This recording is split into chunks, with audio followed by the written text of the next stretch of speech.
Magandang umaga po sa lahat. Nung sa buong maghapon po ay sumikat ang araw sa nayon. At sa buong magdamag po ay walang pagpatak ng ulan. Kaya sinamantala ko po ang magandang pagkakataon ito para sa aking content na gagawin, ang katas ng kalikasan. At yan po ay ang hamog. Maglalakad-lakad po uli ako.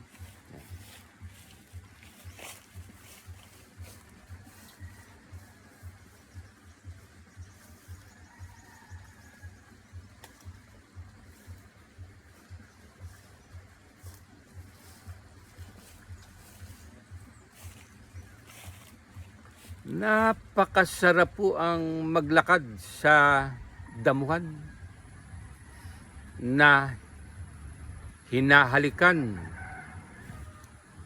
dinadampian ng hamog sa magdamag ang iyong mga paa. Napakasarap po. Kapag naglalakad ka po, para kang naglalakad sa isang kutsyon. Napakalambot po. Sa mga nakalipas ko po na paksa, ay nagpunta ko sa Barrio Concepcion.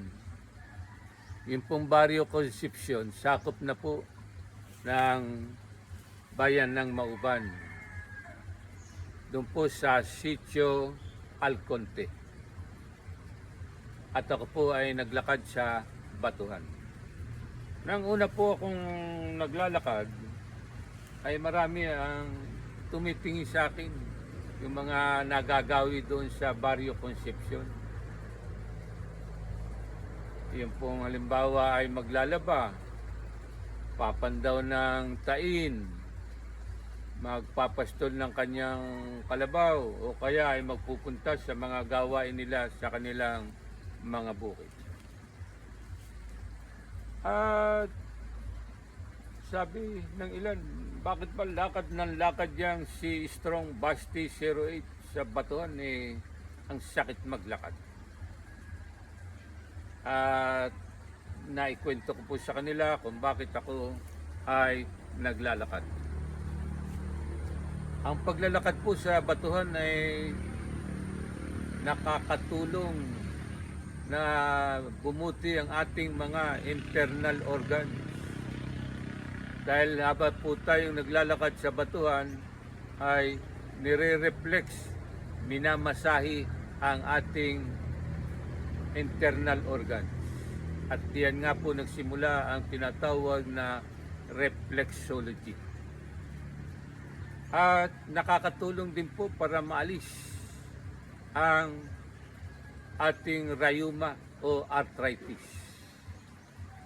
Kaya po nagtutungo ako dito sa Barrio Concepcion, sa tabing ilog, at para mga mamasahe nga ang aking mga internal organs. Diyan po nagsimula nga ang reflexology. At ngayon po naman sa umagang ito ay naglalakad-lakad ako sa damuhan. Maglalakad-lakad po uli ako. Napakasarap po maglakad sa damuhan habang hinahalikan ng hamog ang iyong mga talampakan. Napakasarap po maglakad. Para kang naglalakad sa kutsyon.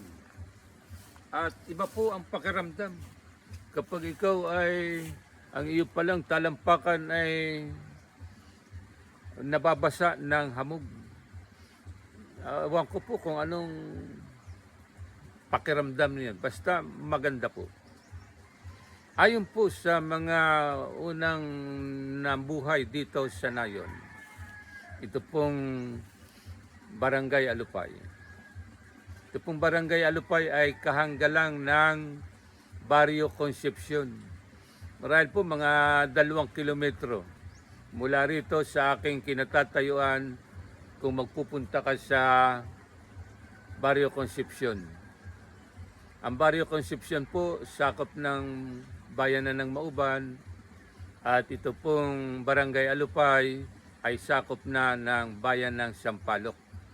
Borderline po, pagitan yan. Kaya pagpunta mo ron, ensayo na rin. At ayon po sa mga unang namuhay dito sa Nayon, yan daw pong hamog ay may magandang benepisyo. Yang hamog.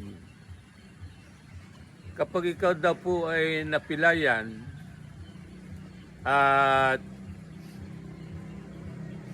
yan, hindi gumagaling-galing, eh subukan mo raw po na halimbawa nga po yung ating talampakan, yung ating bukong-bukong, yung ating tuhod, ay subukan mo raw po na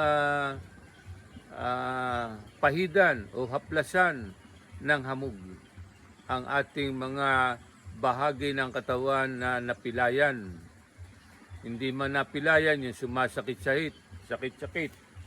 Yan po, babasahin ko po yan. Yan, oh. Yan, sa mga kasukasuan. Yan. Napakarami pa po ng hamog, oh. Yan. Napakarami pa po yan. Maganda rin daw po yung ipanghilamos. Yan. Yang hamog. Magtataka ka. Hindi, bakit nakakaroon ng tubig? Nababasa. Yan. Yan po ay katas daw ng kalikasan. Sinasabi nga po ng ating dakilang lumikha, lahat ng bagay na aking ginawa rito ay para sa inyo, para sa inyong kabutihan at sa inyong kalusugan. At yan nga po marahil ang dahilan kung bakit tayo nagkakaroon ng hamog. Akin po uling uulitin, ang hamog ay napakabisa na ihaplas o ipahid sa mga masasakit na ating katawan. Yan po sa tuhod, yan para nag-exercise ako Papahid po natin yan para matanggal po yung ating mga rayuma, arthritis. Yan. At may dala po ako na munting planggana. Yan, ibinabad ko po ito dito, magdamag. At napansin ko po, ay medyo dumami ang tubig na ito. Marahil po gawa ng hamog. Yan. At yan daw pong hamog. Yan daw pong hamog ay magandang ipang pahid. Yang ipaglampaso sa mga bahagi ng ating bahay o amaka. Yan daw pong mga elemento, yung hindi magagandang elemento na nakapaligid sa atin, yung namamahay sa ating mga bahay-bahay, ay maglalayasan daw po yan kapag napahidan ng hamog. Dahil yan daw pong hamog ay para na rin pong holy water. Kuha po tayo ng basahan. Ating kunin. Yan. Kuha tayo ng basahan. At siya pong gamitin nating panglampaso. Yan o. Gamitin po natin paglampaso sa mga bahagi ng bahay. At wisik-wisik.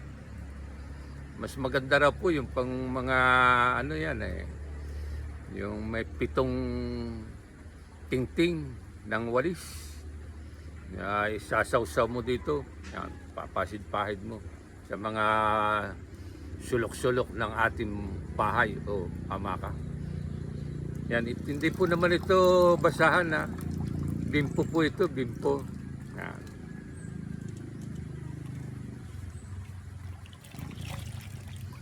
Ito pong tubig na binabad ko sa planggana, sa buong Magdamag.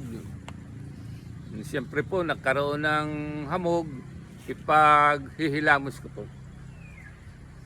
Para yung pong mga muta-muta natin ay matanggal. At yan po ang bisa ng hamog. Pwede po rin natin yan, ilagay-lagay dito sa ating buhok. Yan, oh, para lumambot. Saka yung mga anit-anit baka matanggal. Baka mabisa rin ito. Na yung ating pumuputing buhok ay umitim. Hindi po natin alam kung ano talaga ang hiwaga ng hamog. Inuulit ko po, ang kaalaman po na ito ay natutunan ko sa mga albularyo dito sa Nayon. Yan pong albularyo ay mula sa salitang herbalaryo. Kasi gumagamit po sila ng mga dahon-dahon eh. Yang halimbawa po, yung dahon ng guyabano. Yan po yung banaba, dahon ng banaba. Yan. Yang sambong. Maganda raw po yung ilaga at mabisang gamot. Sa mga dual citizen o hindi man dual, ay po bang may problema sa prostate. Yan. Kaya po sila na gumagamit sa paggagamot ng mga dahon, mga herbal, ay tinawag na herbalaryo. Hanggang sa mga saling saling dila na ay naginang albularyo. Napakasarap po ang maglakad sa damuhan, lalo na ngayong umaga na ang ating mga damo-damo rito ay may hamog. Yan, oh. Napakasarap po.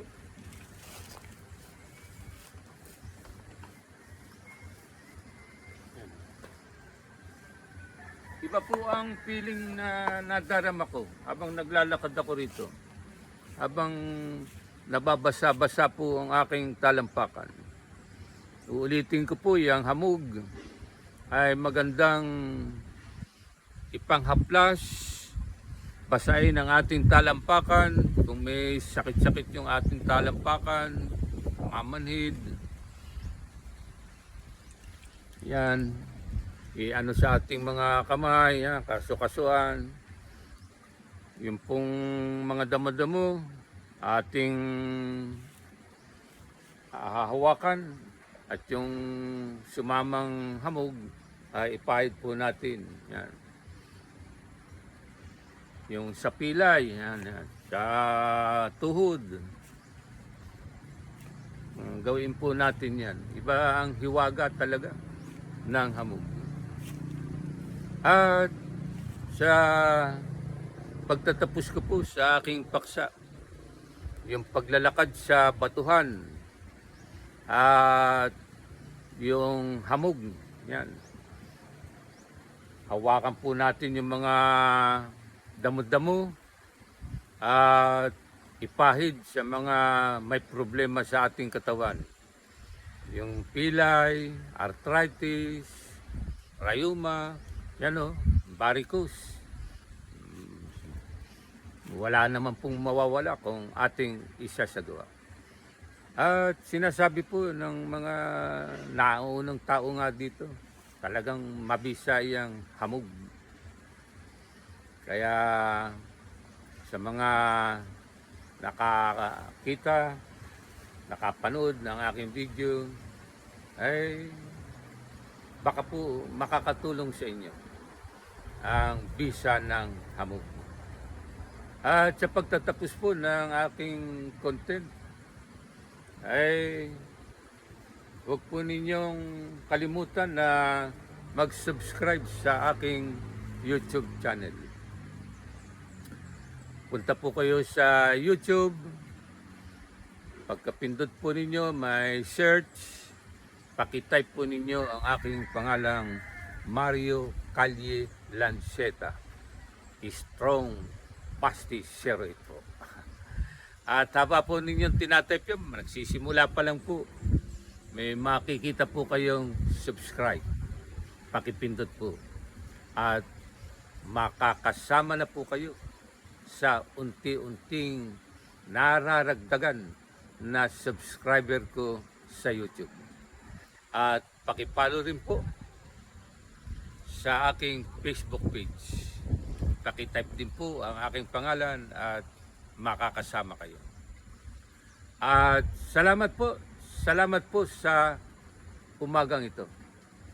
At ang aking pong mensahe, mapagpalang araw at mahamog na umaga.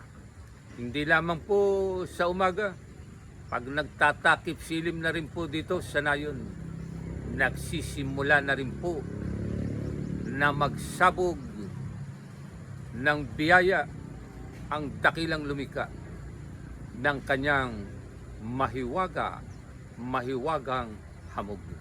Salamat po.